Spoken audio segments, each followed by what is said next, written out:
कितना चालाक है और अपने पैतरेबाजी, अपने चालाकी और अपने नापाक मंसूबों को पूरा करने में लगाता है, इसका अंदाजा शायद पूरी दुनिया को है। लेकिन बड़ी बात यह है कि चीन अब भारत और अमेरिका से पूरी तरह से दुश्मनी पर उतर आया है। जहां एक और अमेरिका चीन को लगातार कोरोना महामारी के लिए कोस रहा है, वहीं दूसरी ओर भारत और चाइना के सैनिकों की झड़प के बाद देश के 20 जवान शहीद हो गए।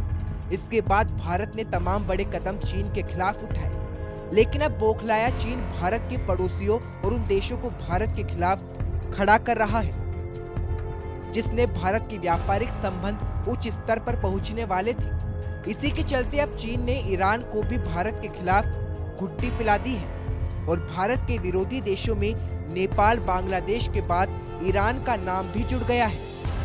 ईरान ने भारत पर फंडिंग में देरी का आरोप लगाया है और लगभग 400 अरब डॉलर की चाबहार रेल परियोजना से बाहर कर दिया है। दरअसल ईरान के इस फैसले के पीछे पूरी तरह से चीन का हाथ है, क्योंकि चीन इस करार को ईरान से कर लिया है। आपको बताते चले कि बहुत ही महत्वाकांक्षी परियोजना थी। इस परियोजना के तहत चाबहार पोर्ट से अफगानिस्तान की जहेदान के बीच बनाई जानी है और भारत इसके लिए फंड देने वाला था।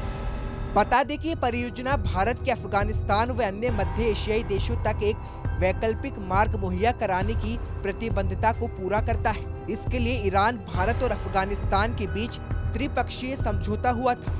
ईरान के समझौते से इलाके में भारत के हितों को नुकसान पहुंच सकता है, लेकिन चालाक चीन अब भारत से सीधे तौर पर दुश्मनी न लेकर इस तरह बड़े प्रोजेक्ट्स को भारत से छीनने का प्रयास करने लगा है, जिसका करार भारत कई देशों से कर भी चुका है। वहीं अमेरिकी प्रतिबंध भी इस करार पर असर डाल रहा था, जिसका फायदा चीन ने उठा लिया और ये परियोजना भारत के हाथ से छीन ली। Special report for VH1 update.